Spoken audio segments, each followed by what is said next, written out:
बिस्मिल्लाहिर्रहमानिर्रहीम, अस्सलाम वालेकुम, very good morning and a huge welcome with soup special.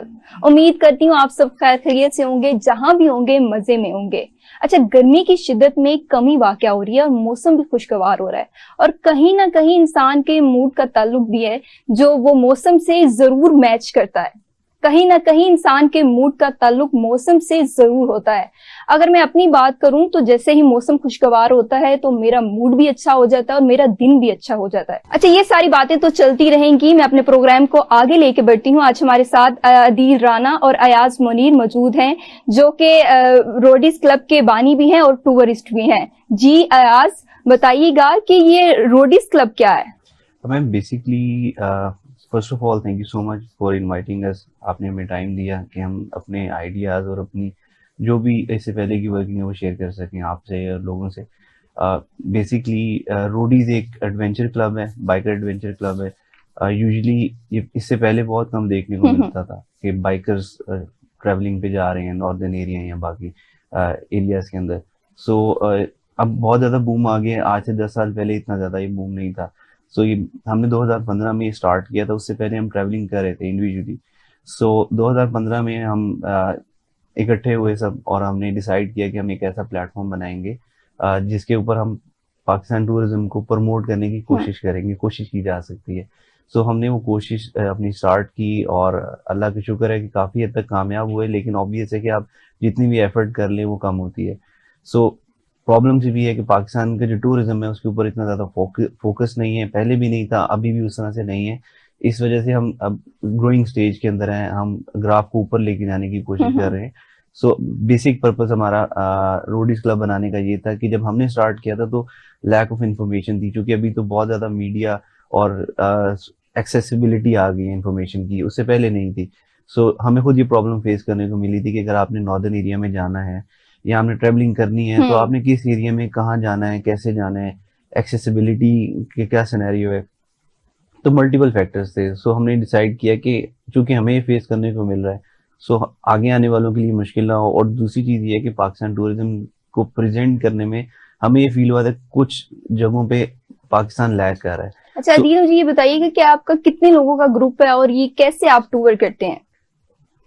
Ji madam, हमारा बेसिक 10 to 12 मेंबर्स का ग्रुप है। हम सब जो हैं वो स्कूल फेलोज हैं, यूनिवर्सिटीज फेलोज हैं और कॉलेज फेलोज हैं।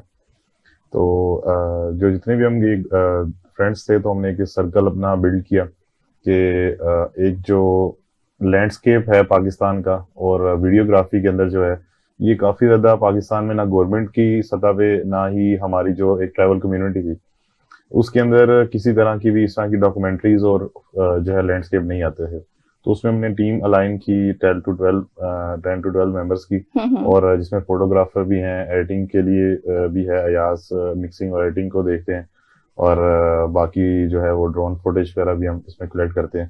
तो उस पर फिर हमारी पूरी टीम जो है वो मिल के 10 to 12 मेंबर्स की वो एक डॉक्यूमेंट्री आउटपुट पे देती है, जिसमें हमने बलोचिस्तान में 2 डॉक्यूमेंट्रीज शूट की हैं, कोस्टल बेल्ट की और एक ताफ्तान तक जो है इस एरिया की।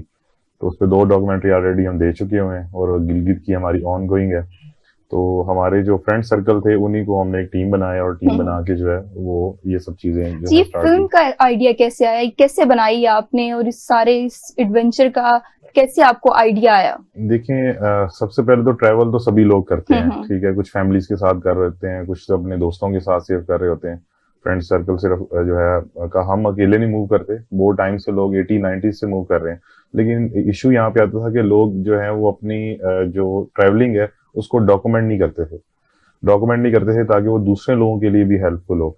तो बेसिक हमें जो प्रॉब्लम आई थी जिसकी वजह से हमने स्टार्ट किया, क्योंकि 2010 से 11-12 में ऑलमोस्ट, तब ये सोशल मीडिया प्लेटफॉर्म इतने ज़्यादा पॉपुलर नहीं थे और या इन्फॉर्मेशन वहाँ पे इतनी ज़्यादा नहीं थी कि आपने फर्स्ट क्लास कर दूँ कुछ ऐसे एरियाज में जाना है या गिलगित रीजन के कुछ ऐसे एरियाज में जाना है जहाँ पे ऑफ रोड ट्रैक्स हैं। तो वहाँ पे मतलब आप जीप लेके जा सकते हैं या बाइक लेके जा सकते हैं, नहीं लेके जा सकते। तो हम डिफरेंट क्वेश्चंस जो है वो पूछते रहते थे सोशल मीडिया पे, उस पर कभी हमें आंसर मिल जाता था, कभी मैक्सिमम हमें नहीं मिलता था कोई आंसर।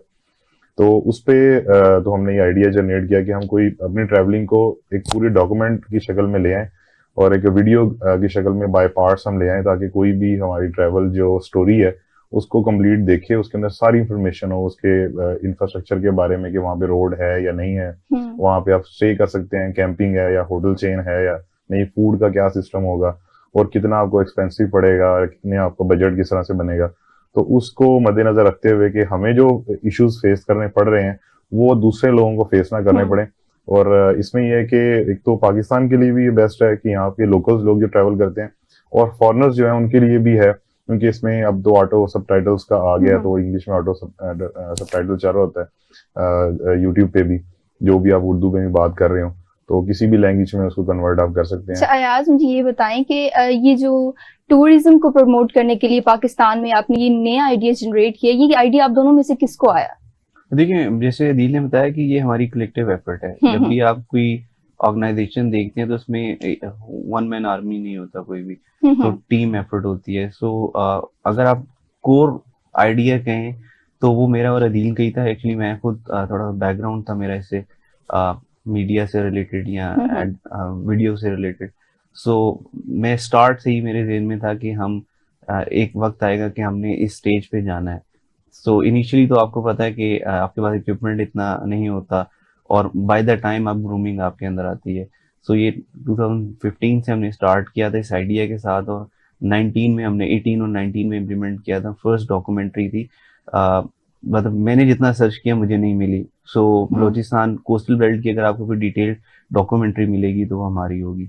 और इसी तरह से अगर आप जो ताफ्तान बेल्ट है उसकी अगर आप डिटेल डॉक्यूमेंट्री देखना चाहें वो भी हमारी है। सो हम स्टार्ट से ही ये आइडिया जनरेट करके निकले, क्योंकि देखें जो पिक्चर है, पिक्चर आपको बहुत सारी चीजें एक्सप्लेन कर देती है, लेकिन उसकी एक हद है। वीडियो के अंदर आप एवरीथिंग आप एक्सप्लेन कर देते हैं। सो हमारा कोर पर्पस यही था कि हम वीडियो पे काम करें, क्योंकि आजकल एक तो ट्रेंडिंग भी वीडियो की है, दूसरी चीज ये है कि डॉक्यूमेंट्री के अंदर आप बहुत सारे एस्पेक्ट्स को हाईलाइट कर सकते हैं। अदरवाइज जो वीलॉग्स हैं या पिक्चर्स हैं वो बहुत लिमिटेड। अच्छा अदील, जैसे आप बाइक्स पे ट्रेवल करते हो तो काफी अक्सर मौसम खराब हो जाता है, तो फिर उसमें आपको क्या दुश्वारियां पेश आती हैं? देखिए, सबसे पहले तो ये हम अपने उसमें डॉक्यूमेंट्रीज में भी इनका लोगों को अवेयरनेस करते रहते हैं कि जो 4 व्हील्स है और 2 व्हील्स उससे बहुत डिफरेंट है। 4 व्हील्स में आप काफी ज्यादा सेफ होते हैं, वेदर कंडीशंस आप पे अप्लाई नहीं हो रही होती, आपकी गाड़ी जरूर फेस कर रही होती है लेकिन एटलीस्ट आप फेस नहीं कर रहे होते कि सर्दी है तो आप हीटर ऑन कर लेंगे, गर्मी है तो आप एसी ऑन कर लेंगे। तो बाइक के चैलेंज जो है वो डिफरेंट होते हैं, और इसके अंदर आपके पास भी डिफरेंट डिफरेंट एडवेंचर बाइक्स होती हैं, तो उनके जो मैकेनिक्स वगैरह का उन एरियाज में, नॉर्दर्न एरियाज में मिल पाना मुश्किल होता है। तो 2 व्हील्स के ऊपर सफर करने के लिए सबसे पहले तो आपको अपनी बाइक के बारे में कंप्लीट जो है वो इन्फॉर्मेशन होनी चाहिए कि टेक्निकली उसको आप कंप्लीट जो है सपोर्ट दे सकें, चेक कर सकें, अपनी बाइक की हर चीज को आप मेंटेन कर सकें। तो बाइक पे जाने के लिए सबसे पहले टेक्निकली स्ट्रांग थोड़ा सा होना चाहिए आपको, और सेकंड जो है वो फिजिकली तो आप स्ट्रांग होंगे तो बाइक पे इतनी दूर तक, मतलब ये जो 2 डॉक्यूमेंट्रीज अब बता रहे हैं ऑलमोस्ट ये 3,000 किलोमीटर्स की जो है वो राइड्स हैं, तो इतनी मतलब ये लॉन्ग डिस्टेंस बन जाते हैं। इसमें एक चीज मैं ऐड कर दूंगा, सॉरी फॉर कटिंग, फिजिकली और मेंटली ये दोनों चीजें आपकी स्ट्रांग होनी चाहिए। बिल्कुल, क्योंकि ये विल पावर इसके लिए आपको मेंटली तौर पे बहुत ज्यादा चाहिए होती है कि आपने राइड करनी है, और स्टिल आपने एक पूरा दिन, हम सुबह 7 बजे से या 6 बजे से बाइक चलाना शुरू करते हैं, उसके अंदर हम डॉक्यूमेंट्रीज को भी शूट कर रहे होते हैं, और प्लस हमने डेस्टिनेशन में पहुंचना होता है, आपके डेज होते हैं और बजट होता है, उसके अंदर रहते हुए आपने उसको पूरा करना होता है। तो ऐसे नहीं है कि आप निकल गए हैं और आप 2-2 महीने घर ही नहीं आए, तो 15 डेज या 20 डेज के अंदर आपने उसको पूरा करना होता है। तो उसमें आपने राइड को भी रखना है कि आपने राइडिंग भी खुद ही करनी है, फोटोग्राफी भी खुद करनी है, वीडियोग्राफी भी खुद करनी है, और स्टोरी को भी जनरेट आपने रखना है, जो आपने स्टोरी बनाई हुई है वो सारी लेके चलनी है। तो इसके लिए होमवर्क है वो आप घर से करके निकले हैं। टेक्निकली थोड़ा आपको बाइक के बारे में पता होना चाहिए, और मेंटली और फिजिकली स्ट्रांग तो आपको होना ही चाहिए। और सेकंड जो बिल्कुल जो सबसे पहली चीज है वो कि ड्राइविंग लाइसेंस आपके पास हो, और आपके पास ट्रैफिक रूल्स जो हैं वो, जितना भी आप एरियाज में जाते हैं तो ट्रैफिक रूल्स को जरूर देखें, क्योंकि नॉर्थ में बाइक चलाना या गाड़ी चलाना वो पंजाब में और इन एरियाज में चलाने से बिल्कुल डिफरेंट है। और ये जो लोग अब फॉलो नहीं कर रहे होते, तो आए रोज आप न्यूज चैनल पे सुन ही रहे होते हैं कि फलां जगह गाड़ी गिर गई या कोई बाइक गिर गई या कोई मामला हो गया। वो यही है कि उन लोग पंजाब में चलाने वाले होते हैं सिटी के अंदर, और वो बाइक उठाते हैं और बगैर किसी जो है एक्सपीरियंस के या इंफॉर्मेशन कलेक्ट करके नहीं जाते, और वहां पे कुछ ना कुछ हादसा इस तरह का हो जाता है। तो इसलिए थोड़ा टेक्निकली और इंफॉर्मेशन के लिए हमने ये वीडियोस व्लॉग्स वगैरह डॉक्यूमेंट्री जो है, व्लॉग तो नहीं है, डॉक्यूमेंट्री इसीलिए बनाई है ताकि वो लोग देखें और फिर जाएं। तो बाकी इंशाल्लाह हमारी तो एफर्ट इस पे अच्छा लगी यार, रही है। ये तो आपका शौक हो गया, आपका जी। बेसिकली प्रोफेशनल ऑक्यूपेशन क्या है? मैं एक्चुअली टेलीकॉम इंडस्ट्री से हूँ हम्म, और फ्रॉम लास्ट 9 years मैं उससे एसोसिएट हूँ।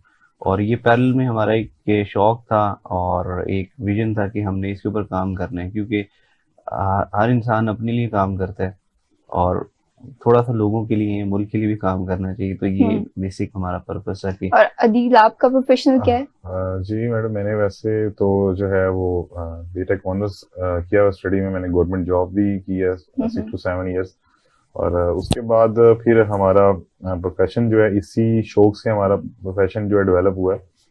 तो जितने भी हम ये सेफ्टी गियर्स हैं, इनको हेलमेट्स को, सेफ्टी गियर्स को, इन सब चीज़ों को ये भी हमने इवेंट रखा था, उस पे मुख्तलिफ पाकिस्तान से बाइकर्स जो हैं वो हमारे इवेंट पे उन्होंने ज्वाइन किया था एप्रिसिएशन के लिए। तो उन्हीं के मशवरे पे कि आप जो ये गियरिंग है ये हमें प्रोवाइड करें, तो आप ये स्टार्ट करें, हम सब आपकी हेल्प करेंगे। तो उस पे एक हमारा छोटा सा जो है वो ऑनलाइन स्टोर है, रोडी स्टोर के नाम से, इसी के नाम से ही है।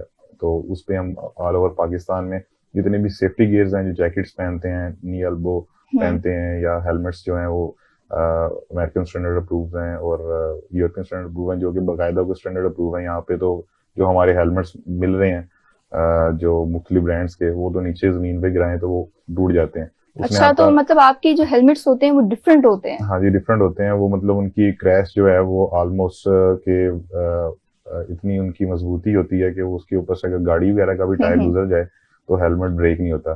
तो ये स्टैंडर्ड अप्रूवल्स होती हैं। पाकिस्तान में तो स्टैंडर्ड अप्रूवल्स को कोई फॉलो नहीं किया जाता। हमारे हेलमेट तो चलान बचाने के लिए हैं जो यहाँ पे सेल हो रहे हैं मार्केट में। तो उस पे हम डिफरेंट जो है वो क्वालिटीज के, इंटरनेशनल स्टैंडर्ड अप्रूव के, वो हम इंपोर्ट करते हैं और सेल आउट भी करते हैं। और जो हमसे सेफ्टी गियर्स वगैरह मंगवाता है तो उनको हम प्रोवाइड भी करते हैं। तो ये बस हमारे शौक से जो है एक बिजनेस डेवलप हुआ है। अच्छा अयाज, जब जैसे कि आप बाइक्स पर सफर करते हैं तो कुछ एरियाज ऐसे आ जाते हैं जहां पर फ्यूल की फैसिलिटी नहीं होती, तो आप फ्यूल को कैसे मैनेज करते हैं, कैसे इनको ओवरकम करते हैं? राइट, देखिए पाकिस्तान में जितना हमने ट्रेवल किया है, हमें अभी तक तो कोई इस तरह की हर्डल फेस करने को नहीं मिली।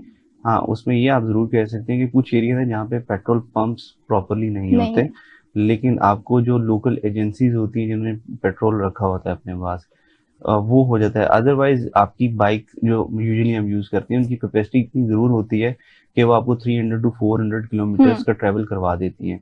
तो उसके बाद आपको कोई ना कोई पेट्रोल पंप तो मिल कभी जाता ऐसा है। हुआ है किसी ऐसे एरिया में आप चले गए जहां पर आपको फ्यूल का इशू हुआ? देखिए, अभी करंटली ऐसा नहीं हुआ, लेकिन एक दफा हम रिस्क लेने लगे थे और वो अनफॉर्चुनेटली या फॉर्चुनेटली आप कह सकती हैं कि हम नहीं जा सके। हम एक्चुअली एंटर हो रहे थे चोलिस्तान में, डेजर्ट के अंदर। सो ऑब्वियस है, डेजर्ट में तो आपको पानी या खाने पीने को नहीं मिलता, पेट्रोल क्या होगा।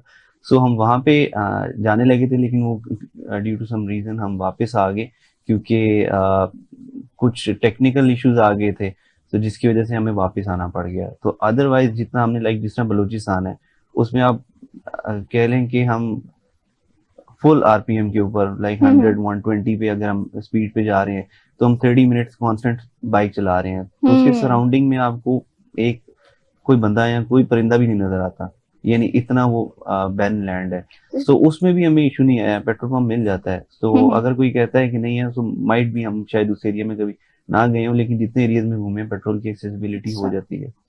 अच्छा अदील, पाकिस्तान में टूरिज्म के मुताल्लिक क्या मसाइल हैं? टूरिज्म में सबसे पहले तो हम पहले इस चीज को डिस्कस कर सके हैं कि सबसे पहले तो एक टूरिस्ट जो है उसको ये इन्फॉर्मेशन होनी चाहिए कि मैंने टूर अपना प्लान कैसे करना है और उसको एग्जीक्यूट कैसे करना है। तो सबसे बेसिक इन्फॉर्मेशन जो है, जो टूरिस्ट है उसी को नहीं है। अब देखते हैं कि डिफरेंट एरिया, नारान में या मरी में मुख्तलिफ लोग जो हैं वो आपस में लड़ रहे होते हैं, फैमिलीज की लड़ाई हो रही होती है, कुछ भी इस तरह का।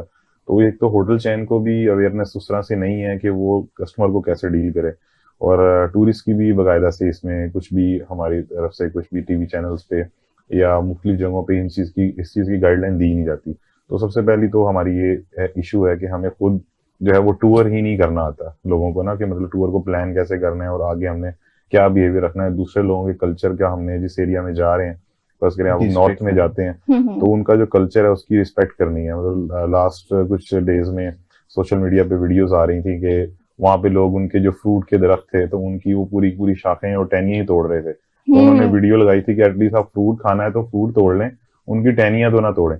तो मतलब ये वहां पे ये चीजें बहुत जो है, जितनी भी दरख्त हैं और ये सब चीजें पहाड़ों में ग्रो करना बहुत मुश्किल है। अदील, आपने मुझे बताया कि जैसे आप ट्रेवल के लिए निकलते हैं तो घर से एक होमवर्क करके निकलते हैं, तो वो बिल्कुल। होमवर्क कैसा होता है और कैसे होमवर्क करके निकलना देखिए, चाहिए? मैडम सबसे पहले तो डिफरेंट जो आपके नॉर्थ के एरियाज हैं उसके ऊपर आप वीडियोस यूट्यूब आपके पास है, हर एक बंदे के मोबाइल में है, तो आप उससे रिलेटेड कुछ ना कुछ वीडियोस देख लें। कोई किसी ना किसी की आपको कुछ इन्फॉर्मेटिव वीडियो मिल जाएगी, अभी तो मिल जाएगी, पहले नहीं होती थी लेकिन अभी मिल जाएंगी। तो एक तो वो देखें, उसके बाद मैप के ऊपर वर्किंग करें, गूगल मैप्स को देखें, अपने डिस्टेंस को देखें, क्या आपका डिस्टेंस आ रहा है, उसको हो सकता है तो ड्रा कर लें अपने पास। अगर आपका ज्यादा डेज का प्लान है, मतलब 10 to 12 डेज या 15 डेज का प्लान है, तो उसको बकायदा ड्रा करें, अपने डेस्टिनेशन को हाईलाइट करें कि मैंने एक दिन में यहाँ से और दूसरे डेस्टिनेशन तक कितने किलोमीटर्स हैं, उसके मुताबिक आपकी बाइक जो है मेंटेन्ड है, आपके पास फ्यूलिंग वगैरह ये सब चीजें वहाँ पे मैप के ऊपर आप देखें, और फूड के कौन कौन से एरियाज आएंगे और क्या है। तो ये हर डे के हिसाब से उसको डायरी के अंदर नोट करें, उसको प्लान करें कि हम मैंने इतने दिन, अब लोग कुछ लोग बना लेते हैं प्लान कि हम एक दिन के अंदर ही जो है वो गिलगित पहुंच जाएंगे। ठीक है, हम तो काफी देर से ट्रेवल कर रहे हैं, ऑलमोस्ट कोई 10 to 15 ईयर्स हो गए हैं, तो हम तो लाहौर से गिलगित पहुंच सकते हैं। लेकिन एक आम बंदा गाड़ी या बाइक पे निकला है तो वो प्लान कर लेगा जी मैं यहाँ से रात को निकलूंगा और अगली रात को वहां पे होऊंगा, तो वो ये उसके लिए मुमकिन नहीं है। तो ये सब चीजें प्लान करके निकलना जो है बहुत जरूरी है। अच्छा अयाज, जब आप निकलते हैं टूर के लिए तो रास्ते में कोई एडवेंचर करते हैं? अगर आप थक जाते हैं तो क्या आपका एडवेंचर होता है रास्ते में? ये एक बड़ी इंटरेस्टिंग और मजे की चीज है, तो एक दो एक्सपीरियंस भी आपसे शेयर करूंगा। सो यूजुअली तो हमने प्रॉपर प्लान किया होता है कि हमने कहाँ पे स्टे करना है और कितनी देर बाद स्टे करना है। नॉर्दर्न एरिया में तो ज्यादा ट्रेवल नहीं होता, 100-200 किलोमीटर आप मैक्स कर सकते हैं ट्रेवल, और क्योंकि हमने कवरेज भी करनी होती है तो उसके लिए रुकना पड़ता है। सो कुछ इस तरह से हुए हमारे साथ 2-3 दफा कि हमारा ट्रेवल ज्यादा था। सो वो आप कह लेना एक्सेप्शनल चीजें हो जाती हैं, आपके साथ इश्यूज आ जाते हैं। सो हमारे साथ ये हुआ था कि हमारी बाइक्स प्रॉब्लम करना शुरू कर दी थी, और गर्मी थी और रमजान था। नहीं, ऑब्वियस है कि जब आप एक ग्रुप में जा रहे होते हैं तो एक बाइक है तो फिर सबको रुकना पड़ गया। तो 1 से 2 बाइक्स मसला कर रही थी, रमजान था, रोजे हमने रखे हुए थे और हम स्कर्दू हाईवे पे थे। तो रमजान में तो आपको ज्यादा मुश्किल होती होगी, रोजा रखा होगा, अक्सर मौसम गर्म हो जाता है, तो फिर वो तो आपको काफी मुश्किल होती होगी। बिल्कुल, तो उसमें ये हुआ था कि बाइक्स इशू कर रही थी, गर्मी शदीद थी। सो स्कर्दू हाईवे तब बनी नहीं हुई थी, 16 की बात है, 2016 की। सो वहां पे एक शेड आया था, तो जिसकी बाइक खराब थी वो बाइक ठीक कर रहा था, और थोड़ी देर बाद जब वो आया तो सब उस शेड के नीचे सोए हुए थे। और जब हम उठे तो हमें ऐसे लगा हम 5 मिनट बाद उठे हैं। तो जो एक लड़का फोटोग्राफर हमारा जाग रहा था वो कहता भैया आप 40 मिनट्स के बाद जागे हो। तो हम उस गर्मी में और उस हालत के अंदर हम सो गए पत्थरों के ऊपर, हमें पता ही नहीं। सो ट्रैवलिंग ही एक एडवेंचर का हिस्सा है, आपको एंजॉय करना चाहिए चीजों को। होता ही है कि बाद लोग परेशान होते हैं और पैनिक हो जाते हैं कि यार ये मसला आ गया है, बाइक खराब हो गई है, ये चीज टूट गई है। तो उस टाइम आपको लग रहा होता है कि ये मसला है, लेकिन बाय द टाइम जब आप घर आते हैं तो आप उस चीज को एंजॉय करते हैं। सो मेरा यही मशवरा है कि आप जब उस सिचुएशन में उसको भी एंजॉय करें। तो ये चीज होती है। अदील, जैसे आप दूर दराज इलाकों में जाते हैं तो आपके घर वाले नहीं आपको मना करते कि नहीं जाना, इतनी दूर है, हमारे दिल को कुछ होगा, ये सब चीजें? नहीं, ये चीजें आपको फेस करनी पड़ती हैं। 2016-17 से पहले लगाए तो अभी तो काफी जो पेरेंट्स हैं वो इजाजत दे देते हैं, लेकिन जब हम स्कूल लाइफ में थे फिर कॉलेज में आए तो उस टाइम तो हम छुप के जाते थे। हम मतलब ये बताते थे कि हम मरी हैं और हम स्कर्दू होते थे, तो हम मरी आए हुए हैं और हम पहुंचे स्कर्दू हैं। तो कहीं पे फेसबुक पे कोई फोटो वगैरह देख ली घर वालों ने, अब्बा जी ने या अम्मा जी ने, तो उनको तब पता चलता था। वो कोई दूसरे लोग उनको बताते थे जो ये लेक है जिस जगह पे बैठे हुए हैं ये स्कर्दू में है या गिलगित में है। तो फिर हमें कॉल्स वगैरह आती हैं कि यार स्कर्दू गए होंगे, अब तो आ गए हैं। अब तो वो यूज्ड टू हो गए होंगे। अब तो वो यूज्ड टू हैं बिल्कुल। अभी तो हम लास्ट मंथ हम जो ये बकरा ईद आई थी, तो इस बकरा ईद पे हम विद फैमिली एक मंथ के लिए स्कर्दू गए हुए थे। तो उसमें मेरे अब्बा जी भी थे, अम्मा जी और मेरी वाइफ और मेरे बच्चे, तो हम सब एक महीने के लिए उनको पूरा एडवेंचर जो है करवा के आए कंप्लीट पूरा नॉर्थ में। तो लेकिन उनको हमने दिखाया है कि हम किस वजह से जाते थे। तो अब वो हमारे साथ खुद ट्रैवलिंग पे जाते हैं। ये हमें 10 साल तक तो फेस करना पड़ा, छुप के जाना और ये सब चीजें।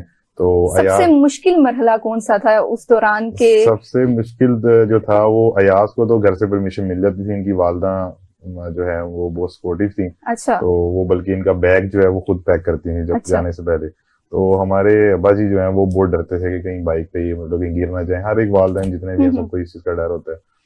तो एक बस टूर था हमारा, इस टाइम हमने प्लान किया हुआ था चाइना बॉर्डर पंजाब पास का। तो उस पे जो है वो हमने अपने घर से, जो 7 दोस्त का घर था, पूरा अपना सामान जो है वो रात के टाइम उनके घर शिफ्ट किया छत के ऊपर से। तो मैंने उसको पकड़ाया, अपना बैग्स वगैरह, स्लीपिंग बैग, सब चीजें। और फिर मैं रात को अम्मा जी को बता देते थे कि आप सुबह उठेंगे तो आप उनको बता देना वो टूर पे चले गए हैं। तो ये है कि फिर वो हमारे लिए ट्रिप जो बड़ा मुश्किल था। तो रात को हम जो है अपने दोस्त के घर के गेट से, गिराज से हम जो है वो टूर पे निकले, और सुबह को फिर उनको पता चला। तो फिर वो जो पहली कॉल होती है उनकी, तो वो आपने फेस करनी होती है, और जो बातें हैं वो सारी सुननी होती हैं। तो ये सब चीजें, लेकिन ये पैशन के साथ होता है, और आपने उनको समझाना होता है। जो आप ट्रैवलिंग पॉजिटिव तरीके से कर रहे हो और उसको प्रॉपर शूट कर रहे हो और ये सब चीजें कर रहे हो, उसके अंदर कोई इस तरह की चीजें ना हो कि ट्रैवलिंग लोग कर रहे होते हैं, कुछ लोग ट्रैवलिंग में जाकर ड्रग्स ले रहे होते हैं, उल्टी सीधी हरकतें कर रहे होते हैं, वहां पे लोगों को तंग कर रहे होते हैं। अगर ये चीजें ना करें आप, और आप बाकायदा एक अच्छी तरह से एक जो टूरिस्ट का तरीकेकार होता है उस तरह से आप ट्रैवलिंग करें, और वो फिर आपको, आपके घर वालों को भी वही फीडबैक मिले कि ये एक बहुत अच्छे तरीके से ट्रैवल करते हैं और इसके ऊपर लोगों को अवेयर भी करते हैं, तो आहिस्ता आहिस्ता वो इन चीजों पे मान जाते हैं। तो अब तो वो हमारे साथ खुद जाते हैं। हम उनको नथियागिरी ले गए, कुम्हराड़ ले गए, लास्ट टाइम 1 मंथ का टूर हमने अच्छा, तो करवाया। अयाज तो फिर इस हिसाब से बहुत लकी हुए कि आपको फैमिली सपोर्ट मिलती थी इतनी। जी जी बिल्कुल, मेरी फैमिली माशाल्लाह काफी सपोर्टिव है। मेरी वालदा की वफात हो गई है, तो उससे पहले तक तो सारे मुझे, मतलब इवन कि मुझे फैमिली में किसी ने कभी रोका नहीं, सपोर्ट किया मेरे भाइयों ने। जब आपने स्टार्टिंग में जाना शुरू किया तब भी आपको किसी ने नहीं रोका? नहीं, देखिए मैं एक्चुअली जब स्कूल लाइफ में था मैं तब से ही आवारा कर दूं। तो मैं मतलब यूजुअली अभी मैं देखता हूँ तो मैट्रिक इंटर के बाद अक्सर वो हो रहा होता है, नहीं नहीं इसको बाहर नहीं भेजना। सो मैं जब 8th में था तो मैं आउट ऑफ स्टेशन अकेला चला जाता था, मुझे अलाउ कर देते थे। सो इतना कॉन्फिडेंस माँ बाप को देना चाहिए कि बच्चे को दुनिया का पता चलना चाहिए। अगर आप उसको अपने परों के अंदर ही रखेंगे, जब वो बड़ा होगा तो बाहर दुनिया इतनी आसान नहीं है। सो मैं जाना शुरू हो गया था। फिर ये था कि मैं जब एंटर में था तो जब मुझे छुट्टियां होती थी तो मैं टेक्सला चला जाता था अपने फ्रेंड के पास, तो उसके साथ बाइक पे ट्रेवल करता था। तो वहां से मुझे शौक पड़ा, फिर मैंने स्टार्ट कर दिया। तो उसके बाद जो मदर है उनको भी पता है, तो अभी वालदा के बाद मेरे जो बहन भाई हैं माशाल्लाह वो सपोर्टिव हैं। मेरे मामू जो हैं वो बहुत ज्यादा सपोर्टिव हैं। वो मतलब जैसे नहीं होता कि अगर आप गिरने लगे तो आपको उठा देते, नहीं नहीं चलो, वो इस तरह से हैं। तो मुझे उनका बहुत है। इवन कहीं पे जाना भी होता है या कहीं पे मुझे रिसोर्स रिक्वायर्ड होते हैं, इंफॉर्मेशन या एक्सेस क्या परमिशन रिक्वायर्ड होती हैं, तो वो इवन मेरे से 1-2 दफा नाराज हुआ कि यार तुम ट्रिप पे गए थे, तुमने मुझे बताया नहीं।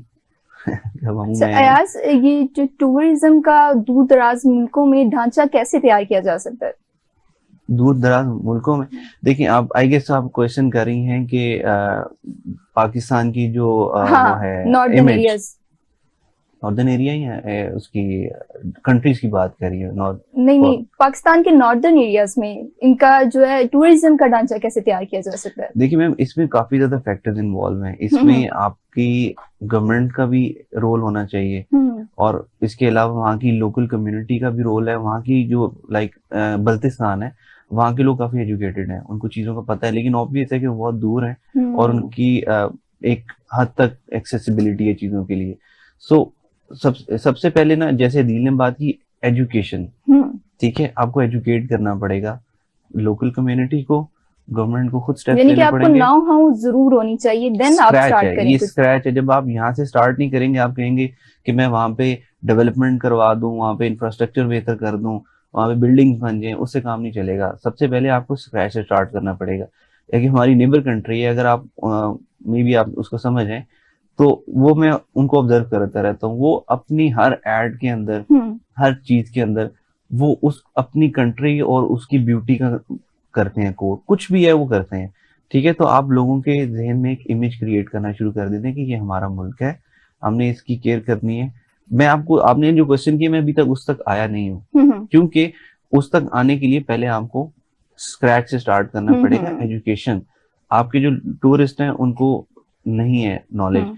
आप इससे एग्जांपल ले लें कि जिस चीज का यहाँ पता चलता है कि यार यहाँ पे की वैली है, आप 5 साल बाद देखते हैं वो खत्म हो जाती है, उसकी ब्यूटी ही खत्म, तबाह कर देते हैं। क्यों? क्योंकि हमें नॉलेज नहीं, हम एजुकेशन नहीं, हम जाते हैं और जाना शुरू कर देते हैं, उस कचरा छोड़ाते हैं वहाँ कचरा पे। छोड़ाते हैं, उसकी ब्यूटी तबाह कर देते हैं। मैं एग्जांपल देता हूँ, बाबू सर टॉप जो मोस्ट फेमस है, वो भी अभी 5-6 साल से लोगों को ज्यादा जाना शुरू हुए हैं। उससे पहले मरी या नारायण होता था या कलाम होता था, ये आपको भी पता है। ठीक है, मरी नारायण का और कलाम, नारायण खान और कलाम। अब बाबू सर है, हुंजा है, खुंजाब पास है। अब इनका पता चला है, यहाँ पे जाते हैं और यहाँ पे उन्होंने होटल्स बन रहे हैं, कचरा जा रहा है। अब मैं एग्जांपल देता हूँ, बाबू सर टॉप खूबसूरत जगह थी। आज से बहुत खूबसूरत तीन जगह। चार साल पहले जब हम गए थे, तो आप बाबू सर जाके खड़े होते थे और आपको व्यू नजर आता था। अब अगर आप जाके उसी जगह खड़े हो, आपको कोई व्यू नहीं नजर आएगा, आपको सिर्फ होटल्स और टेंट्स नजर आएंगे। हम्म। तो ये लॉजिक नहीं है।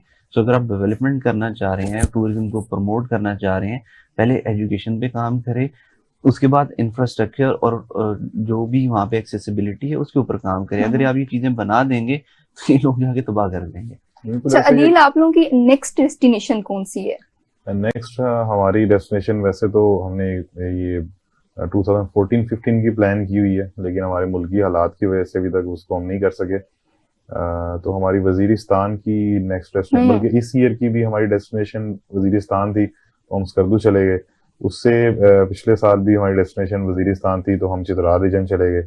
वो बेसिक आपको पता है कि हाँ हाँ। वजीरिस्तान में जो हालात चल रहे हैं और जो है वो पाकिस्तान का समझे कि अनटच जो एरिया है, जिसको एक्सप्लोर करने में हमें भी खुद बहुत मजा आएगा। और जो वहाँ के मुकामी लोग हैं, क्योंकि हमारे कस्टमर्स जो हैं वो वजीरिस्तान में भी हैं काफी कस्टमर, तो जिनको थोड़ी गेयर्स की अवेयरनेस है, तो वहाँ पे वो लोग मंगवाते रहते हैं सामान। तो कुछ पिक्चर्स वीडियोस हमें वहाँ से आती हैं। अभी भी कुछ 1-2 यूट्यूबर्स हैं उस एरिया के, वो अपने तौर पे कुछ इनिशिएटिव लेके वर्क कर रहे हैं उसके ऊपर, वजीरिस्तान के ऊपर।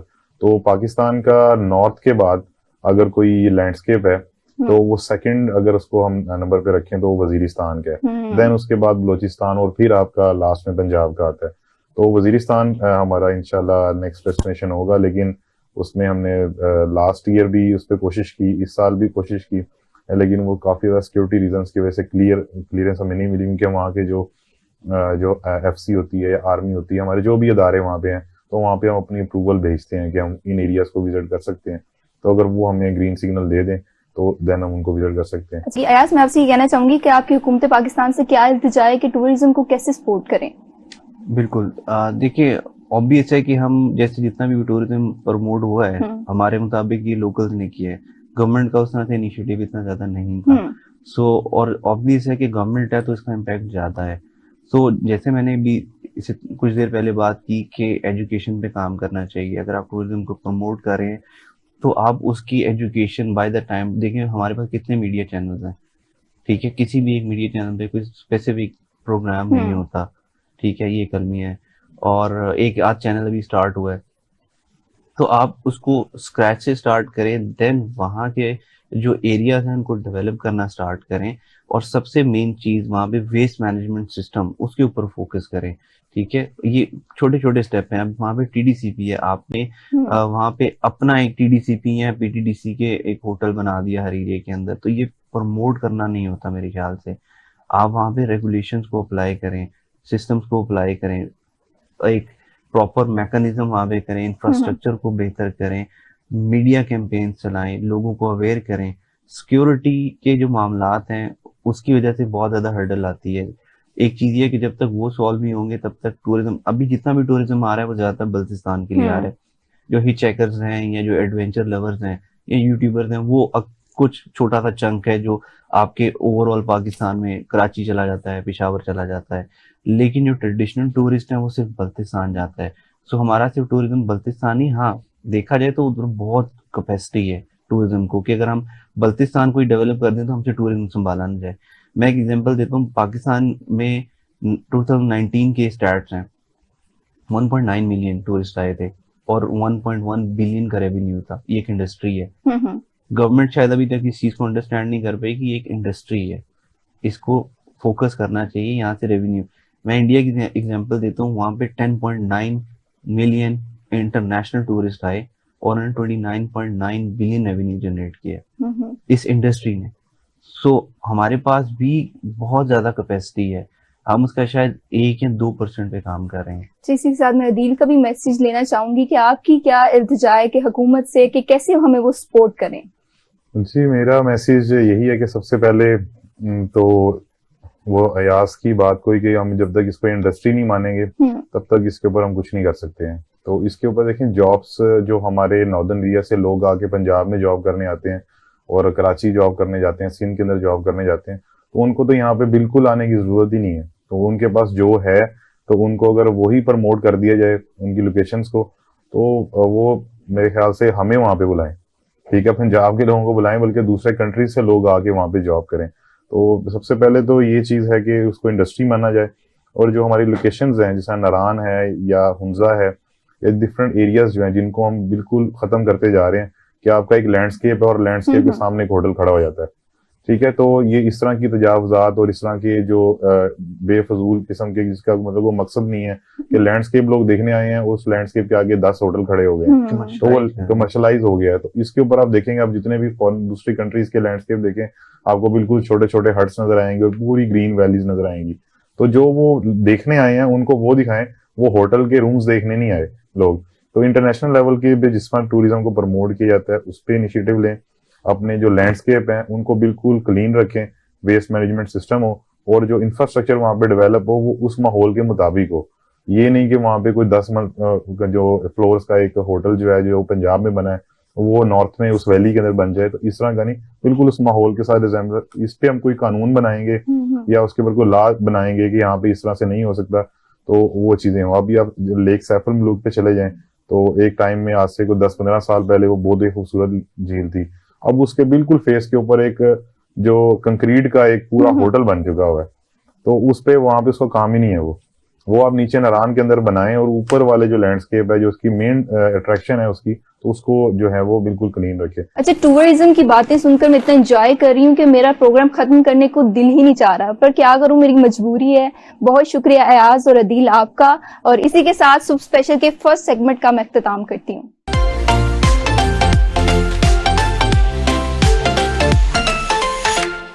नाज़रीन, सुब स्पेशल के सेकंड सेगमेंट में वेलकम बैक। आज हमारे साथ फिल्म मंजू मारिया की टीम मौजूद है। सारा अली जो फिल्म की प्रोड्यूसर हैं, और अली राज जो कि फिल्म डायरेक्टर हैं, ईमान अली असिस्टेंट डायरेक्टर, और अली रिजवान जिनका बहुत अहम रोल है फिल्म में।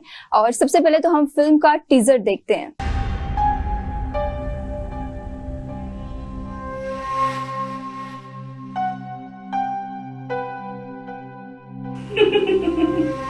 ओ मेरा बेबी ओ मेरा बेबी ओ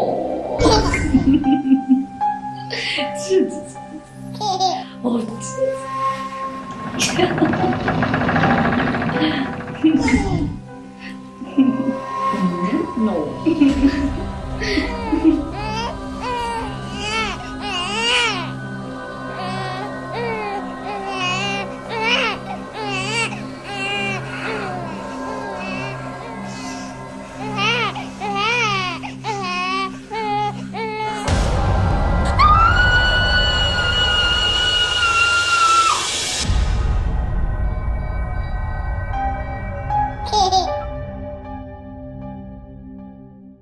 जी सारा अली, फिल्म का क्या कॉन्सेप्ट है?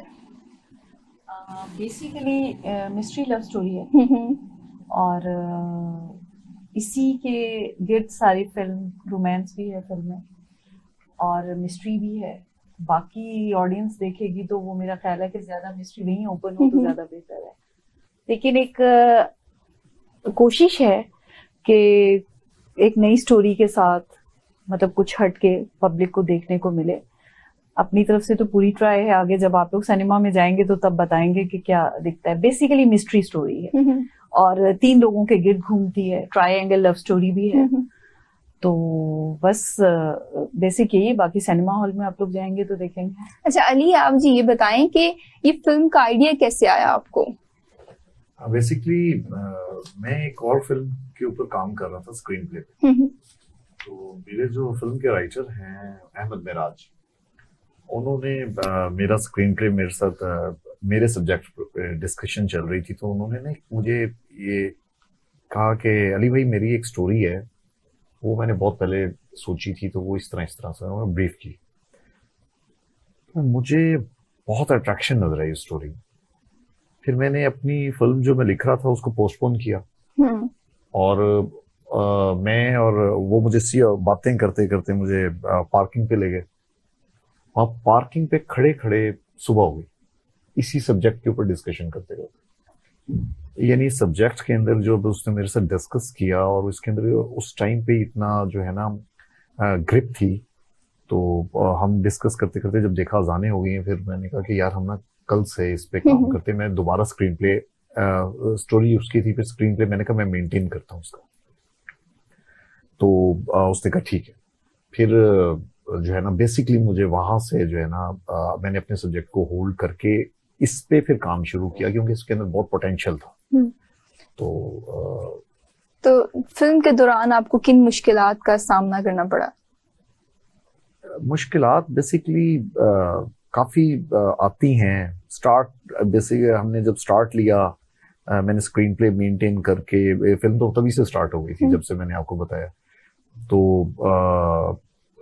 म्यूजिक बनाना था, क्योंकि प्री प्रोडक्शन के अंदर आता है ना, स्क्रिप्ट के मुताबिक म्यूजिक बनाना है।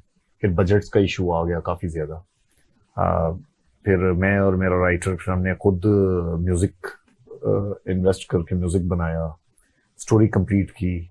तो राइटर अक्सर बहुत ज्यादा उतावला हो जाता था कि इतनी मेहनत कर रहे हैं, क्या फायदा। तो मैं उसे कहता था यार आप काम करो, जब हमारा स्क्रिप्ट रेडी होगा फिर देन हम प्रोड्यूसर्स की तरफ जाएंगे। फिर जब हमारा वो काम कंप्लीट हुआ, तो उस दौरान भी हमने ना, फिर हमें प्रोड्यूसर्स ढूंढने में हमें बहुत बड़ी प्रॉब्लम हुई, मुश्किल हुई। क्योंकि कुछ प्रोड्यूसर्स आते थे, इन्वेस्टमेंट भी लेके आते थे, सब्जेक्ट सबको पसंद आता था वो, कोई लेकिन डिमांड्स होती थी। कोई खुद हीरो आना चाहता था, कोई अपने सिफारशी हीरोइन रखवाना चाहते थे, तो वो ना मेरे कैरेक्टर्स पे सूट नहीं करते थे। तो कहीं मुझे रिफ्यूज करना पड़ा, कहीं पे वो मुझे रिफ्यूज कर देते थे, अंडरस्टैंडिंग नहीं बनती। अच्छा सारा, आपकी ये पहली मूवी है, तो क्या आपकी फीलिंग्स हैं इसके बारे में? ऑब्वियसली बहुत एक्साइटेड हूँ। एक काफी बड़ा कदम उठाया है, तो होपफुली देखें। मेरा अपना एक सोच है कि सबने बहुत मेहनत की है, और मुझे लगता है कि कहीं पर किसी जगह भी जब आप मेहनत कर रहे होते हैं तो मुझे लगता है वो रायगा नहीं जाती। तो इस तरह से सबकी पूरी टीम की मेहनत है इसमें। काफी लोग हैं, आपको पता है, स्पॉट बॉय से लेके आप प्रोड्यूसर तक आ जाएं, तो वो सबकी ही मेहनत है। तो ऑब्वियसली फीलिंग्स बहुत पॉजिटिव हैं, और बहुत ज्यादा फिल्म को लेके इमोशनल भी हूँ। तो होपफुली कि इंशाल्लाह, होप फॉर गुड। अच्छा अली रिजवान, आपकी तरफ मैं आऊंगी कि फिल्म में बहुत खास आपका रोल है, तो क्या एक्सपीरियंस रहा आपका, और कैसा रोल है? पॉजिटिव, नेगेटिव, कैसा रोल है आपका? जहाँ तक रोल की बात करें तो नो डाउट बड़ा इम्पोर्टेंट रोल है इसमें।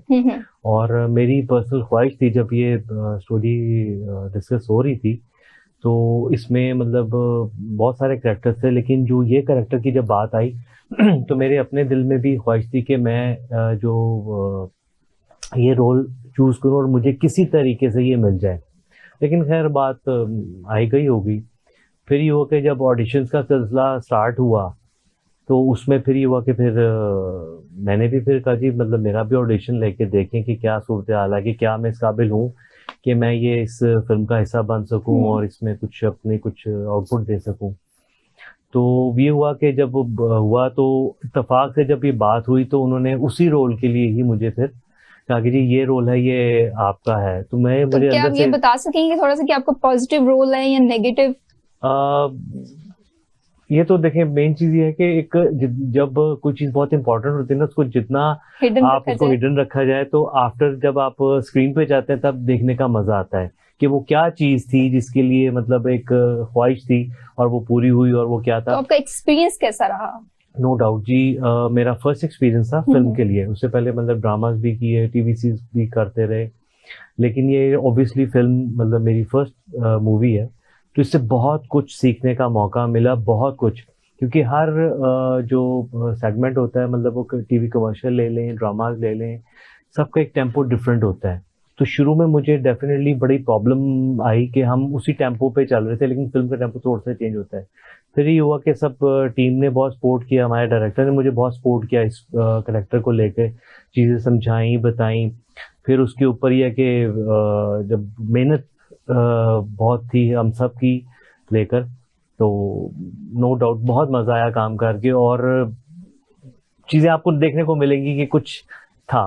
अच्छा सारा अली, इस वक्त हमारी पाकिस्तान की फिल्म इंडस्ट्री जो ना बड़े क्राइसिस में है, तो इस वक्त आपने स्टेप कैसे ले लिया? अगर आप ये कहें क्राइसिस में है तो मैं नहीं कहूंगी, इसलिए नहीं कहूंगी कि मुझे लगता है कि आपकी कोई भी बिजनेस इंडस्ट्री देख लें, आप क्लोथिंग में चले जाएं, आप मेकअप में चले जाएं, आप किसी भी इंडस्ट्री में घुस जाएं जाकर, तो वहां पर हर बंदे ने कदम लिया है। अब किसी को कुछ ना कुछ दिखता है, हालांकि ये फिल्म इंडस्ट्री बहुत बड़ी इंडस्ट्री है, इसमें अगर आप इन्वेस्टमेंट करते हैं तो मुझे लगता है कि उसका रिटर्न आपको बाकी इंडस्ट्री की निस्बत बहुत ज्यादा आता है। और अगर आपका कोई लॉस भी होता है तो क्रेडिट गोज टू यू। अब मैं बीइंग अ प्रोड्यूसर सामने आ रही हूँ, इतने लोग देखते हैं, इतने लोग सिनेमा तक पहुंचते हैं, तो एक बंदा डायरेक्टर है, उसको क्रेडिट मिल रहा है कि वो डायरेक्टर है। तो इस हवाले से मुझे नहीं लगता कभी भी कि कोई इंडस्ट्री जो है ना, हाँ हम लोग मेहनत नहीं करते हैं। अब देखिए मौला जट ने बहुत अच्छा इस टाइम पे रिस्पांस दिया है। इस टाइम पे हमारी जितनी भी इंडस्ट्री है, मुझे लग रहा है कि वो दोबारा से डेवलप हो रही है। ये नहीं कि दिख नहीं रहा है, पीछे काम हो रहा है इंडस्ट्री में। काफी ऐसे मुझे लोग मिले हैं अब, क्योंकि मैं बजाते खुद बना रही हूँ, तो पता चलता है यार ये भी प्रोड्यूसर है, यार ये भी डायरेक्टर है, ये फिल्म बन रही है, ये भी फिल्म बन रही है। कुछ फिल्म आती हैं तो शायद हमें पता नहीं चलता। इसके लिए मैं पब्लिक से कहूंगी कि आप फिल्में देखते हैं, मतलब आप हॉलीवुड को भी देख रहे हैं, आप बॉलीवुड को भी देख रहे हैं, तो पाकिस्तान सिनेमा को प्रमोट आप लोगों ने करना है। हम बना रहे हैं, एक छोटी फिल्म भी बनाते हैं, आप यकीन करें उस पर इतनी मेहनत होती है। मुझे लगता है एक फ्लॉप फिल्म भी इतनी मेहनत, इतने लोगों का उसके पीछे काविश होती है, लेकिन हम में से कोई देखने नहीं जाता। हमने घर बैठे ये फैसला किया है कि पाकिस्तानी मूवी बहुत अच्छी नहीं बनी। देखें कुछ फिल्में ऐसी हैं कि सिनेमा हॉल्स तक लोग जाते ही नहीं है। क्यों नहीं जाते? वो घर बैठे फैसला करते हैं, यार इसमें कास्ट अच्छी नहीं है, यार इसमें ये चीज अच्छी नहीं लगी। आप जाएं तो सही। अगर हम एक कपड़ा बना के आपके सामने अगर कहीं हैंग कर देते हैं, यार जब तक आप मार्केट नहीं जाते, अगर आप किसी स्टोर पे नहीं जाती हैं, आपको कैसे पता चलता है कि यार ये फैब्रिक अच्छा है या नहीं अच्छा है? किसी भी प्रोडक्ट को आपने अगर एक एलईडी लेने जाना है तो आप जाते हैं ना स्टोर पे।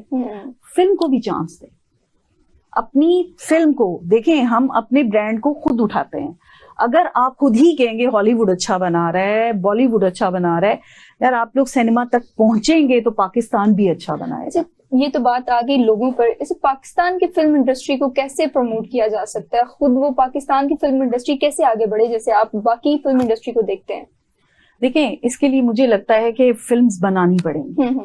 और जैसे कि अब पिछले दिनों हमारे प्रोड्यूसर एसोसिएशन का एक इवेंट था, तो आई एम वेरी थैंकफुल कि वहां पर एक बड़ी अच्छी अनाउंसमेंट्स की गई। देखिए सिनेमा जाते हैं तो सिनेमा वाले कहते हैं कि जनाब हमें इतने % दे दें, क्यों हमने बिल देने हैं, हमने ये करना है। आपको पता है आजकल जो मतलब इस टाइम पे जो हालात हैं मुल्क के, उस हिसाब से जी कोई बिल पे रो रहा है, कोई बिजली का बिल है, और लोगों के खर्चे ही पूरे नहीं हो रहे। तो सिनेमा वालों को भी चाहिए ना कि वो, उनको भी चाहिए कि भी हमारा खर्चा कैसे पूरा होगा। पाकिस्तानी फिल्म इतनी बनती नहीं है, कैसे बने? जब तक आप इन्वेस्टर को, जब तक आप प्रोड्यूसर को रिलैक्स नहीं करेंगे, आप फिल्म नहीं बना सकते। और इन्वेस्टर तब आएगा, अब गवर्नमेंट ने अनाउंस किया है। लास्ट टाइम हमारे उस इवेंट में मरियम औरंगजेब थी, शहबाज शरीफ साहब थे, वो लास्ट टाइम जब तक वो वजीर आजम थे तब तक उन्होंने ये अनाउंस किया था कि जी तमाम टैक्स रिलीज दिया है, सिनेमा को भी दिया है, प्रोड्यूसर को भी दिया है, फिर कॉर्पोरेट को भी इनवाइट किया है कि भाई अगर आप फिल्म पे इन्वेस्ट करेंगे तो आपको उसमें रिबेट मिलेगी। और फिर नए सिनेमास बनाने के लिए कि अगर कुछ लोग अफोर्ड नहीं कर सकते कि वो 2000 की टिकट लेते हैं, 1000 की टिकट लेते हैं।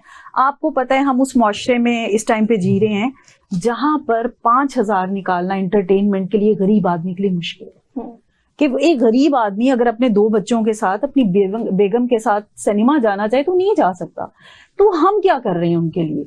मतलब हम उनके लिए एक ऐसा सिनेमा बना सकते हैं कि जो पोर्टेबल सिनेमा जैसे हैं। तो बड़ी अच्छी सजेशंस थी, अगर उन पे काम हो जाए। सजेशन हर बंदे के पास है। आप कभी जाएं, हम क्रॉस करते हैं तो हमें लगता है रेडी पे खड़ा बंदा भी हमारे मुल्क की सियासत को डिस्कस करता है, बट हर बंदा डिस्कस करता है। मुझे लगता है पॉजिटिव वाइब्स तब आएंगी जब हम उसके हल पे जाएंगे। हमें कदम उठाना चाहिए कि हाउ कैन डू इट, कि हम इसको कैसे बना सकते हैं। हम रुक जाते हैं, यार ये भी गलत है मुल्क में हो रहा है, ये भी गलत होता है, और हम उसको सपोर्ट नहीं करते। और मेरे हवाले से जब तक कदम हम खुद नहीं उठाएंगे, जैसे मुझे लोग कहते हैं ये तुमने फिल्म क्यों बनाई, क्या सोच के बनाया, मैंने कहा जब तक मैं कूदूंगी नहीं मैं तभी तैर सकती हूँ ना, कि जब तक मैं नहीं। और मुझे रिस्क लेने की आदत भी है।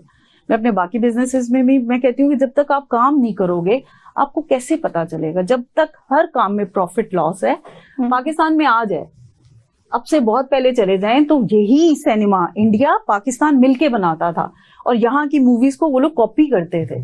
अब जब हम बात करते हैं, हम कहते हैं वो देखा है हमने उस गाने को कॉपी किया, हमने उस गाने को, हम ये क्यों नहीं कहते यार हमारे हमसाया मुल्क ने हमारे बहुत अच्छे गाने कॉपी किए, पूरी film A to Z copy की है, हमें उनको भी प्रोमिनेंट करना चाहिए। मुझे लगता है जब तक आप अपने घर को खुद नहीं बचाएंगे, अपनी गुड पिक्चर खुद नहीं दिखाएंगे, तब तक हम कुछ नहीं कर सकते। अच्छा अलीराज, आपकी क्या सजेशन है पाकिस्तान फिल्म इंडस्ट्री के लिए? देखिए, बहुत अच्छी बात की है मैम ने।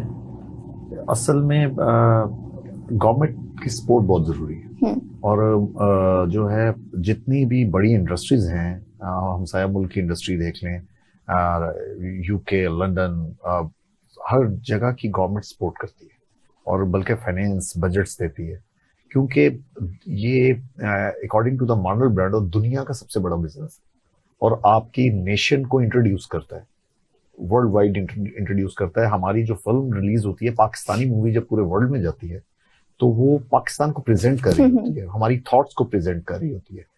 इसमें फिर सेंसर पॉलिसीज को भी ख्याल रखना चाहिए कि थोड़ा सा फिल्मों को गो हेड दे, क्योंकि इंटरनेशनल लेवल पे बहुत ज्यादा बड़े यानी इजी सेंसर्स चल रहे हैं, तो लोग जो है ना इसको पसंद करते हैं। और तीसरी चीज ये है कि ये जो लो सिनेमास की बात की है, जितनी बड़ी मूवीज हैं उसमें जो हमारा गरीब तबका है, इसका बहुत मेजर हाथ होता है फिल्म को हिट करने में, क्योंकि लेबर सारा दिन मजदूरी करती है, रात को उसने ना जाके सिनेमा में एक ठंडी हवा भी लेनी, और अच्छी फिल्म को ना वो जाके लाजमी देखता है। और मुझे विंडो का इतना एक्सपीरियंस है कि ये क्लास वाहिद क्लास होती है जिसने एक ही फिल्म को बार बार देखना है, डेली देखना है। तो इस क्लास के लिए रिलैक्स सिनेमाज होने बहुत जरूरी है, क्योंकि हमारे पास मल्टीप्लेक्स सिनेमाज चल रहे हैं, लेकिन वो सारी क्लास को और थोड़े से एक्सपेंसिव है। तो ये अगर गवर्नमेंट इस करने में कामयाब हो जाती है तो बहुत बेनिफिट होगा इंडस्ट्री को। अच्छा, ईमान की तरफ मैं आऊंगी जो कि इस फिल्म की असिस्टेंट डायरेक्टर भी है। अच्छा ईमान, इतनी छोटी सी उम्र में इतना हार्ड वर्किंग काम कैसे कर लेती हैं आप? बस ये है कि ये जर्म्स जो हैं वो बचपन से ही मेरे अंदर थे, लाइक स्टोरी, फिर एक्टर्स को देखना और मूवीज देखना, ये सारा कुछ। और बैक ऑफ द कैमरा मुझे बहुत शौक था।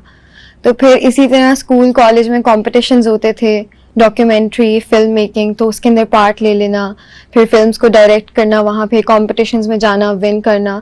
और जैसे जैसे कॉम्पिटिशन्स जीतती गई तो मुझे लगा कि बस this is my thing, this is where I feel alive.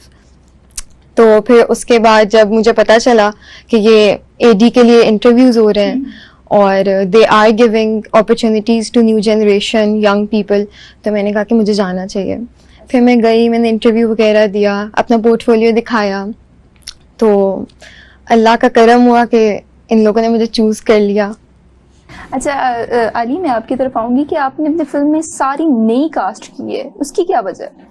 अब मैंने आपको अभी पहले बताया ना कि मेरी प्रोड्यूसर्स के साथ काफी क्लैश भी रहा कास्टिंग के ऊपर लेके। और असल में मेरा फोकस बेसिकली जो सब्जेक्ट था ना, जिस वजह से मैंने अपना सब्जेक्ट भी पोस्टपोन किया और फिर उस पर स्क्रीन प्ले न्यू सब्जेक्ट पे बनाया राइटर के साथ बैठ के, वो मुझे फेसेस रिक्वायर्ड थे एज पर स्क्रिप्ट।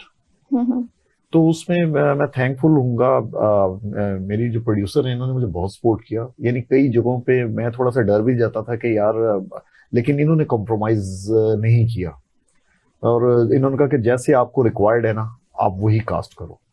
तो ये अली जो हैं, इनके लिए भी मैंने फर्स्टली ना एक दोस्त हीरो के फ्रेंड का करेक्टर सिलेक्ट किया था, लेकिन फिर जो मेन ये एक बड़ा इंपॉर्टेंट रोल था, इस पे मैं बहुत कंफ्यूज था, ऑडिशंस भी ले रहा था।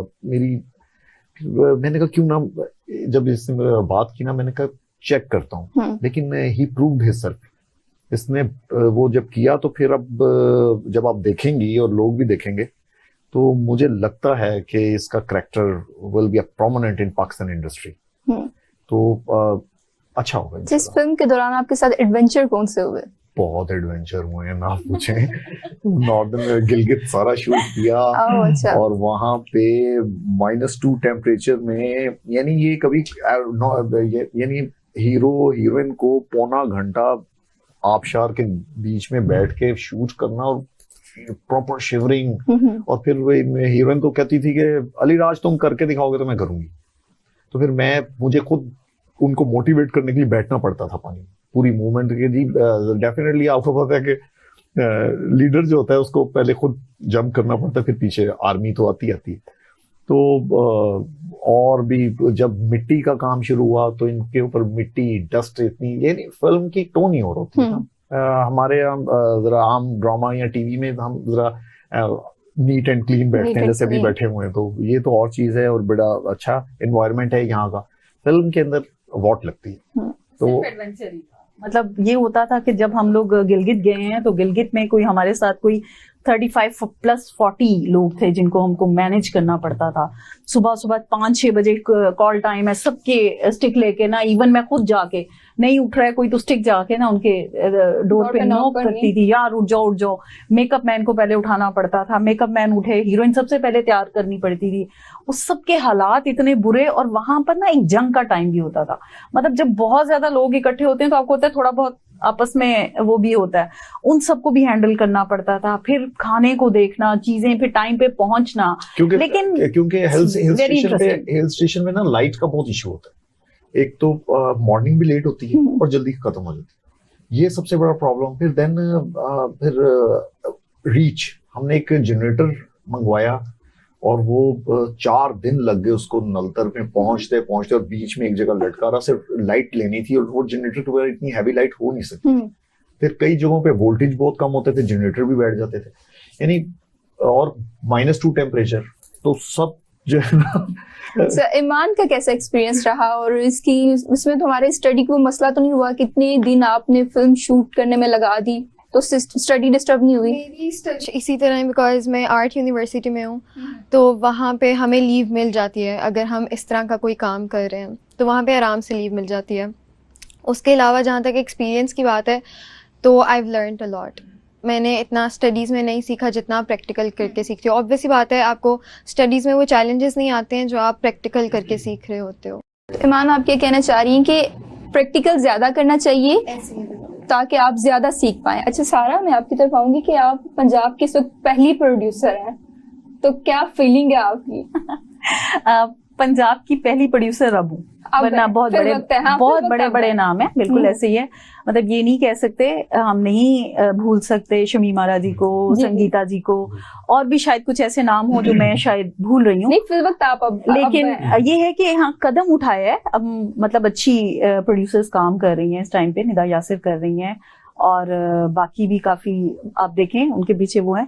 हाँ, यहाँ से मतलब अब थोड़ा सा ये हमें एक टफ टाइम मिल रहा है कि बाकी इंडस्ट्री इस टाइम पे लाहौर को थोड़ा सा मतलब वो समझ रही है कि नहीं, यहाँ से काम नहीं हो सकता। अब मुझे ये नहीं पता कि हम जब ऑन स्क्रीन जाएंगे सिनेमास पे तो हम लोगों को क्या मैसेज दे सकते हैं, पब्लिक हम कितनी ला सकते हैं। लेकिन मैं ये जरूर कहूंगी कि हमने ट्राई की है कि हम कुछ अच्छा करें और एक अच्छी प्रोडक्शन। देखिए, फीमेल का प्रोड्यूसर होना बेसिक मुझे लगता है, पैसा खर्चना जो है ना, ये एक आर्ट है। आपको कहाँ जरूरत है, कहाँ आपने कंप्रोमाइज करना है, कहाँ आपने कंप्रोमाइज नहीं करना, ये बहुत मुश्किल काम है। और एक औरत के लिए कि वो अपनी ज्वेलरी, अपने कपड़ों और अपनी इन चीजों से हटके कुछ अलग से सोचे। लेकिन क्योंकि मैं ऑलरेडी बिजनेस में हूं तो मेरे लिए बड़ा इजी था। और सबसे बड़ी बात, मेरी टीम बहुत अच्छी थी। मतलब कहीं पे ऐसा नहीं मुझे लगा कि मैं कहीं पर अकेली खड़ी हूँ, कि मैं एज अ प्रोड्यूसर जो है ना, मतलब मुझे लगता था कि मेरी टीम भी मेरे साथ सपोर्टिंग है। ट्रस्ट लेवल बहुत अच्छा था, आर्टिस्ट सब कंप्रोमाइजिंग थे, डायरेक्टर, मेरे प्रोड्यूसर्स, बाकी टीम और असिस्टेंट, मतलब हर टीम में मेरा, अगर प्रोडक्शन में मैं कहूँ कि कोई कामयाबी है तो वो एक टीम वर्क है। टीम वर्क की, और उसी ने मुझे हौसला दिया और मेरी पॉकेट से पैसे बाहर आए। अच्छा, अली का कैसा एक्सपीरियंस रहा? जी मैं तो बहुत मजा आया। इवन की युवत के जब स्टार्ट हुआ था तो उस वक्त मेरी फिजिक थोड़ी सी मतलब जैसे अभी है थोड़ी सी स्लिम थी। तो ये हुआ कि जो करेक्टर था ना, जिस तरह का करेक्टर था उसमें वो चीजें कुछ सूट नहीं कर रही थी। तो तकरीबन उसमें फिर वेट गेन करना पड़ा, तकरीबन कोई 8 से 9 kg तक मुझे वेट गेन करना पड़ा, अपनी फिजिक वैसी बनानी पड़ी। और इवन कि जब मूवी आएगी आप उसमें मेरा करेक्टर देखेंगे और शायद मुझे साथ देखेंगे तो बहुत सारे लोग पहचानेंगे नहीं कि यार ये मतलब तुम ही थे। मतलब गेटअप बहुत जबरदस्त, उस पे गेटअप पे मेहनत बहुत हुई है, उसके टैटूज, उसकी मतलब एक जितनी देर मूवी बनती रही ऑलमोस्ट 1 साल लगा। तो उसमें ये है कि मतलब उसमें मेरा मतलब वजूद जो है वो पेट भी बाहर, मतलब ऑब्वियसली फेस भी आपका वो चेंज हो जाता है। फिर आपकी जो बियर्ड है वो बहुत बड़ी और रफ, क्योंकि जो उसमें करेक्टर था वो बिल्कुल एक रफ एंड टफ वाला करेक्टर था। तो उसके अकॉर्डिंगली है कि उसको मेंटेन करना, फिर जहां जाना उसी लुक में जाना, तो बड़ा अपने आप को लोग मुझे अजीब सा भी लगता था।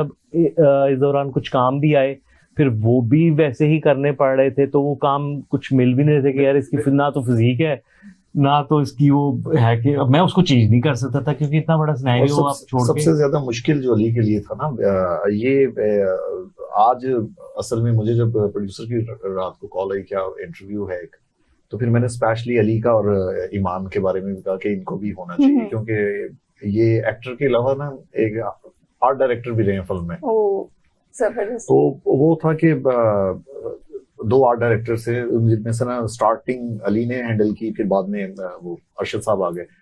तो basically art director as a join किया हमें, क्योंकि मैं इनके टेस्ट और इनकी सिलेक्शन को बहुत ज्यादा, हम पहले एक चैनल पे भी काम कर चुके हैं इकट्ठे, तो मुझे ट्रस्ट था।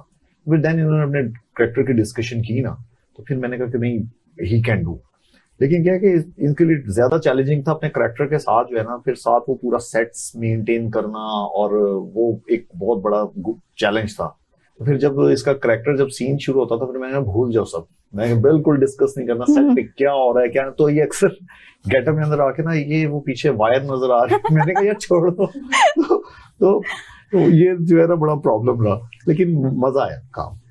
हाँ नहीं, 1 साल समझ लें हमारी टीम पूरी की पूरी ना, मतलब ऐसे था कि डिप एक फिल्म में ना, मतलब यहाँ तक होता था कि हीरो असद अली है हमारी फिल्म के, किरण काज़मी हीरोइन है, अब्दुल मनान जो है वो टाइटल रोल कर रहे हैं। तो इस हवाले से ना मैं जब ऐसे देखती थी, चले गए हम लोग इंस्टा पे या टिकटॉक पे, कभी देखा जी असद ने बाल कटवा लिए, मैं फौरन असद कहाँ, क्यों बाल क्यों कटवाए हैं, ये क्या किया, कंटिन्यूटी खराब। तो मुझे कहते टेंशन नहीं लें, कोई बात नहीं, कितने दिन में शूट है, मैं आ जाऊंगा, तब तक मेरे बाल बिल्कुल ठीक होंगे। एक चीज पे हमारी नजर होती थी, एक ग्रुप बना हुआ है जिसमें हर बंदे को याद करवाते थे। मतलब शूट कंटिन्यूसली हमारा चला है, लेकिन आपके बीच में आपके गैप्स आते थे, उन गैप्स में सबसे ज्यादा फिक्र हमें होती थी। तो हम कहते थे हमें, मतलब तुम लोगों के माँ बाप को इतनी फिक्र नहीं होगी, कि जैसे कहते हैं ना खैर से जाओ खैर से आओ, जब हम भेजते थे तो हम कहते थे कि सही सलामत पहुंचो और जाके हमें इन्फॉर्म करो कि जी ये चीज इस तरह से हो गई है। एक दूसरे के साथ मतलब इन टच, एक रिलेशन भी डेवलप हुआ। अच्छा, एज अ फीमेल प्रोड्यूसर आपको क्या मुश्किलात का सामना करना पड़ा था? वो आपने गिलगित बल्तिस्तान जाके शूट किया। हाँ नहीं, इसके लिए तो मैं थैंक्स करना चाहती हूँ गिलगित, हमारी एक प्रॉपर टीम है। जब हम फिल्म लॉन्च करेंगे तो गिलगित में हमें बहुत सपोर्ट मिली।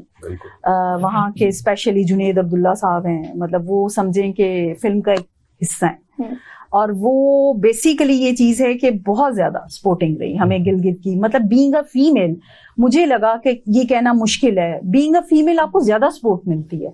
वहां पर भी हर जगह यही था, और मतलब जहां अगर मुझे थोड़ा बहुत है, मुझे कहीं पर भी, मैं नहीं ये कहूंगी कि मेरा एक्सपीरियंस बैड रहा, यार मुझे किसी ने पुश किया है, मुझे किसी ने हर्ट किया है, नहीं, मेरी टीम ने मुझे सपोर्ट किया। मैं मैनेजमेंट में जहां जहां गई मुझे सपोर्ट मिली, प्रोड्यूसर एसोसिएशन में गई हूँ, मुझे वहां से सपोर्ट मिली, और ये अल्लाह का बड़ा करम है कि हमारे यहाँ फीमेल को वैसे भी रिस्पेक्ट दी जाती है। तो इस हवाले से मैंने जितना भी फेस किया ना, मुझे सपोर्ट मिली, मैं इस मामले में। अच्छा ईमान, आपको क्या क्या सीखने को मिला इस पहली फिल्म में? मुझे बहुत कुछ सीखने को मिला। मुझे ना पहले इतना आइडिया नहीं था जब मैं अपना काम करती थी कि अच्छा इतना कॉन्टिन्यूटी का, सबसे बड़ी चीज़ जो मैंने सीखी है ना, जो एडी का बहुत इम्पोर्टेंट काम होता है, वो होता है कॉन्टिन्यूटी। क्योंकि एक एक चीज़ देखना कि अगर हमारा ये सीन है और उसके बाद वो अगला सीन है, तो वो ये नहीं है कि हम फ़ौरन वही सीन कर रहे होते हैं, नहीं, वो लोकेशन के हिसाब से हो रहा होता है। तो अब आपको महीने बाद वो आप नेक्स्ट सीन उसका कर रहे हो, तो वही देखना, वही बाल हैं, वही मूंछें, अच्छा उसके बालों की लेंथ इतनी ही है, अच्छा ये कपड़े थे, फिर हाथों तक की डिटेल कि नेल पॉलिश कौन सी थी हीरोइन की, फिर रिंग्स कौन सी हैं, तो वो एक एक चीज़ का ख्याल रखना बहुत इंपॉर्टेंट होता था। अच्छा अली, आपने जो आपके फिल्म का मेन हीरो है असद अली टिकटॉकर, देखा जाए तो टिकटॉकर के बारे में लोगों की अच्छी राय नहीं है और बड़ा क्रिटिसाइज करते हैं कि इनको एक्टिंग नहीं आती, तो आपने असद अली ही को क्यों हायर किया? हाँ, ये आपने बड़ी ना एक इम्पोर्टेंट क्वेश्चन उठा दिया। जिस तरह मैं प्रोड्यूसर्स पहले हर स्टेप्स पे मैंने जो जिस तरह टीम ढूंढी है ना, तो ये अल्लाह ही जानता है और अल्लाह की ब्लेसिंग ही है जो ये फिल्म कंप्लीट हो गई हमारी, शुक्र है। हीरो भी इसी तरह से 2-3 चेंज हुए, तो करते टेम्परामेंट, ये गेम है लॉन्ग टर्म टेम्परामेंट की ना, तो इन्होंने प्रोड्यूसर ने मैम ने मुझे ना दिखाया, उन्होंने कहा कि ये करेक्टर है, देखें। उसकी फर्स्ट लुक अली जब असद अली की मैंने देखी ना, तो मुझे लगा कि मेरा करेक्टर है, तो मैंने कहा इसको अप्रोच करें। अब सवाल आपका ये आता है, वो आ भी गया, तो वो सवाल ये है कि टिकटॉकर को भी। देखो, एक्टर जो होता है ना, ये हमारी एक रॉन्ग टर्म है जो यहाँ पे डेवलप हुई है कि टिकटॉकर एक्टर नहीं हो सकता या एक्टर टिकटॉकर नहीं हो सकता। एक्टर किसी की मिरास नहीं है, वो कहीं भी, हम लोग ये नहीं वो टिकटॉकर है, लेकिन इसका मतलब ये नहीं कि वो एज अ टिकटॉकर है मैंने बुला लिया उसके, ठीक है वो फॉलोअर्स 8-9 मिलियन फॉलोअर्स हैं उसके, लेकिन फिर भी मैंने उसको चेक किया और ही प्रूव्ड हिमसेल्फ, उसने प्रूव किया कि वो कर सकता है। फिर उसका टेम्परामेंट बहुत स्ट्रांग था। और असद अली की मैं क्वालिटी आपको बताऊं कि जो सबसे मजेदार चीज मुझे ये लगी कि थोड़ा सा वो सुबह शूट पे 15 मिनट लेट आना, क्योंकि उसका उठने का मसला होता था, लेकिन वो जब आ गया है तो सब एक्टर जो है ना अपना टेम्परामेंट छोड़ जाते थे एक टाइम पे आके, लेकिन वो खड़ा है और जब पैकअप की आवाज आई है तो फिर असद अली नजर ही नहीं आता था, यानी पैकअप तक खड़ा है तो वो खड़ा है, बैठा है तो बैठा है, यानी बहुत लॉन्ग नहीं डायरेक्टर को नजर नहीं आता था, लेकिन पैकअप के बाद वो फिर एज अ प्रोड्यूसर के साथ सपोर्ट में होता था। अच्छा कुछ करना तो नहीं है, कुछ ऐसा नहीं, मतलब इतने हेल्प, पूरी टीम, असद अली ने भी बहुत ज्यादा, जैसे ऐसे लाइक फैमिली, हम लोगों ने सबने एज अ फैमिली काम किया है और हमें मजा आया। बल्कि मैं एक बात कहना चाहूंगा यहाँ पे, ऐड करना चाहूंगा कि असद अली का जो बिहेवियर है ना, वो बिहेवियर सुपरस्टार्स का बिहेवियर होता है। अच्छा, हमारे प्रोग्राम का वक्त खत्म हो रहा है और हम आपसे फिल्म मंजू मारिया की जो है ना लास्ट मैसेज ले लेते हैं। क्या मैसेज है आपका लोगों के लिए फिल्म मंजू मारिया को लेके? मेरा मैसेज सिर्फ लोगों के लिए, सिर्फ मंजू मारिया के लिए नहीं है। जो मैंने पहले मैसेज दिया था कि please Pakistani cinema, Pakistani industry भी आपकी इंडस्ट्री है, तो आप लोग उसको प्रमोट करें। आप लोग जब तक निकल के नहीं आएंगे, यार एक फ्लॉप फिल्म है, नहीं शक्ल पसंद आ रही हीरो हीरोइन की, आप आए जरूर, एक शो जरूर देखें। मेरा अपना ख्याल है कि ये आप समझ लें कि आप इस इंडस्ट्री को प्रमोट करने के लिए अपना कुछ डोनेशन दे रहे हैं। तो अली आपका क्या मैसेज है? मेरा भी ये कि देखिए, हम लोग आज तक मूवीज हम लोग देखते हैं सिर्फ शक्लों के ऊपर कि जी ये हीरो है तो इसकी मूवी है, देखें। देखिए, हमें हर तरह के लोगों को प्रमोट करना चाहिए। एक हर बंदे की, हर कैरेक्टर की एक एज होती है, उसके बाद एक नया आना ही है। आज एक इंडस्ट्री में एक वाले साहब ने एक फैक्ट्री बनाई है, उसके बाद एक ना एक दिन उन्होंने चले जाना है, बाद में उनके बेटों ने या उनके आगे बेटों ने संभाली, और वो चीजें थ्रू एक सर्कल होना है, उसमें घूमना ही घूमना है।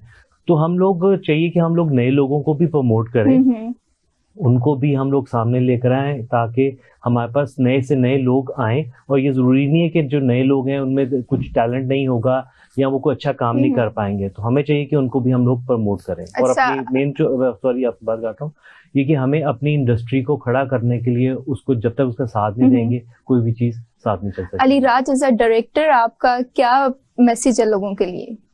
लोगों को मैसेज देना तो एक मुश्किल काम है, क्योंकि लोग ये एक रॉन्ग थिंग है। मैं समझता हूँ कि पब्लिक है, ये सब जानती, सियासतदान, फिल्म इंडस्ट्री वाले सब एक ना, हम एक लेम एक्सक्यूज में रहते हैं कि पब्लिक को कुछ पता नहीं है, हम उसको चीट कर सकते हैं। अल्लाह के बाद कामयाबी देने वाली पब्लिक ही होती है, और उनको पता होता है कि क्या ठीक है और क्या नहीं ठीक।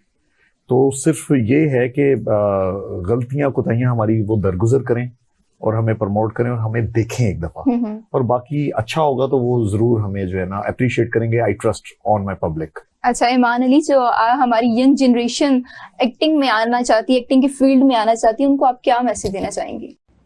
उनको मैं यही मैसेज देना चाहूँगी कि जो भी आपका ख्वाब है, जो आप अचीव करना चाहते हैं, वो कभी आपने गिव अप नहीं करना, और जो हार्ड वर्क करता है इवेंचुअली वो अपना गोल अचीव कर लेता है। तो you should never give up and just keep on trying.